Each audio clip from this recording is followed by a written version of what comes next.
Les stars du rire. Le billet de Sophie Imbeau. Bonjour à tous. Avant de commencer cette chronique, je voulais vous partager mon bonheur d'être parmi vous. En effet, je suis maman depuis 3 mois et pour la première fois depuis 90 jours, grâce à vous, je ne me sens pas comme une vache laitière qui se fait victimiser par un nain tyrannique sans dents. Josiane, je sais que vous êtes aussi maman et ça me fait chaud au cœur de constater qu'on finit par s'en remettre un jour.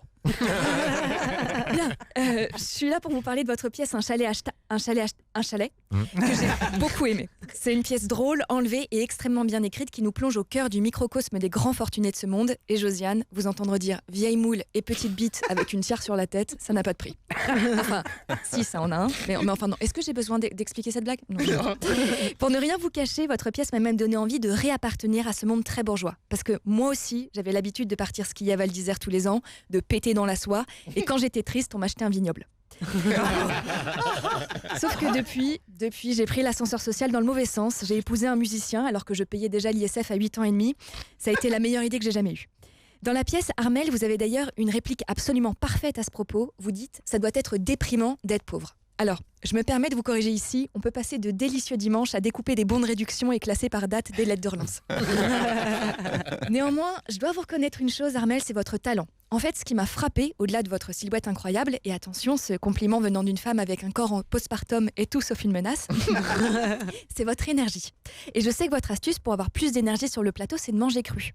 Dans une interview, vous dites même que, je vous cite, « La betterave, c'est riche, c'est gras, c'est bon ». Alors, la fondue, c'est riche, c'est gras, c'est bon. Le saindoux, c'est riche, c'est gras, c'est bon, mais pas les betteraves. Je vous taquine, bien sûr, vous êtes des comédiennes formidables. La preuve en est que le soir où je suis venue, on vous a beaucoup applaudi. Il y a effectivement une règle au théâtre, on applaudit la première fois que l'acteur rentre sur scène. Vous, le public, l'a fait à chaque entrée. Josiane, vous précisez sur le dossier de presse que la pièce fait réellement 8h15, d'accord ? Et je me suis dit que si vous gardiez cette nouvelle durée et que vous demandiez à Armelle de jouer toute nue en hurlant, vous cartonnez au Engadine. Mais contrairement aux pièces subventionnées, vous avez du fond dans cette pièce. Vous arrivez d'ailleurs brillamment à faire passer un message très fort. Aujourd'hui, le partage et les actes gratuits se font très rares. Et je vous remercie de l'avoir souligné avec autant de finesse parce que nombre d'auteurs auraient été tentés de clôturer votre pièce par un tableau beaucoup trop mielleux façon comédie musicale. On est ensemble, on se tient la main, ni riche ni pauvre, on est tous humains sur le même chemin. Bref, votre pièce est intelligente, brillante de modernité et m'a appris beaucoup de choses, mais toujours pas comment prononcer Stade.